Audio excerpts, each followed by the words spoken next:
the summer of 1590, a ship sliced through the Atlantic fog, its sails heavy with rain and a promise 3 years overdue. On its deck stood Governor John White, his eyes fixed on the hazy shoreline of the New World. He had returned to Roanoke Island, bringing supplies, relief, and a desperate hope to be reunited with the colony he had left behind. He was expecting the sounds of a thriving settlement, the clang of a blacksmith's hammer, the laughter of children, the familiar chatter of English voices. Instead, he was met with a profound and unsettling silence, broken only by the cry of gulls and the whisper of the wind through the tall grass. He stepped ashore, his boots sinking into the wet sand. The settlement was there, but it was a ghost town. Over 100 men, women, and children had vanished as if they were never there. This wasn't just a trading post. It was a foothold of the English Empire, a dream of a new life planted by order of the crown. And it was gone. There were no signs of a struggle, no bodies, no shallow graves hastily dug. Their homes hadn't been burned to the ground. Their defensive palisade wasn't breached. In fact, many of the buildings had been carefully taken down, timber by timber, suggesting a planned departure, not a panicked flight. The colonists had packed up and left. But where did they go? And why? Then, his heart pounding, White saw it. Carved into a thick wooden post at the entrance of the abandoned fort was a single, cryptic word, Croatoan. He scanned the wood, searching for the prearranged distress signal.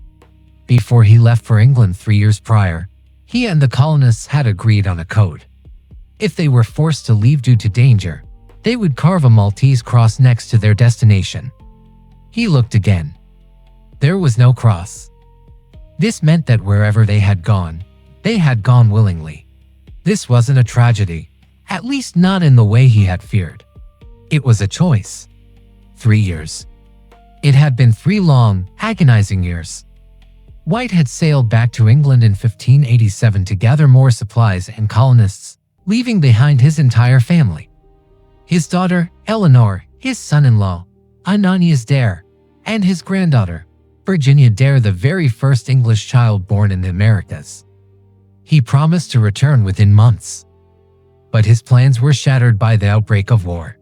The mighty Spanish Armada descended upon England, and every available ship, including his, was commandeered for the war effort.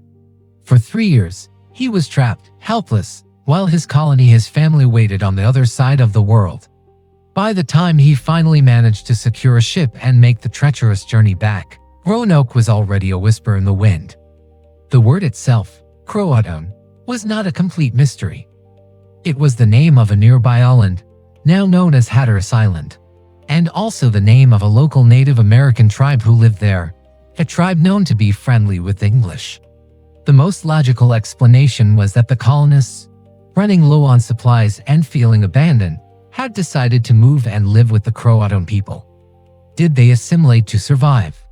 Did they trade their English clothes for deerskin, their prayers for native rituals, their very identity for a chance at life in this unforgiving new land?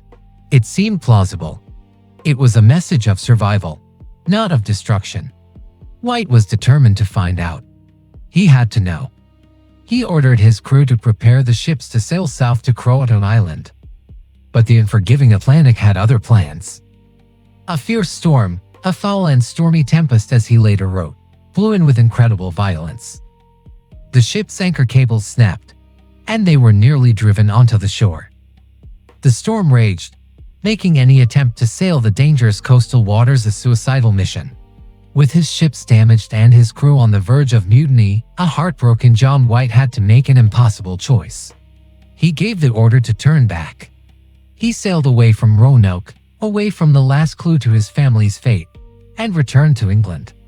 He would never see America again.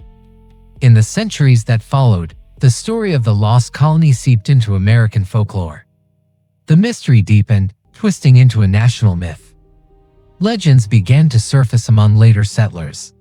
Tales of a native tribe with peculiar gray eyes and light-colored hair, a people who claimed their ancestors could talk in a book. Rumors spread of English words and surnames passed down through generations of local tribes. These were tantalizing clues, but they remained just that, rumors. Hope flickered in the 1930s with the discovery of the Dare Stones, a series of rocks allegedly engraved with a detailed account of the colonists' fate, written by Eleanor Dare herself. They told a tragic story of death from sickness and attack. For a time, the world believed the mystery was solved. But one by one, the stones were exposed as elaborate and cruel hoaxes, deepening the wound of the unknown. Modern archaeology has picked up the trail, trading folklore for science. Digs on Roanoke Island itself have revealed little, but fascinating discoveries have been made miles inland, far from the original settlement site. At sites known as Site X and Site Y, archaeologists have unearthed a compelling collection of late 16th century English artifacts, a rapier hilt, pottery sherds, parts of a flintlock mixed in with Native American pottery. This wasn't a colonial settlement. It was a native village where, it appears, at least some of the Roanoke colonists lived.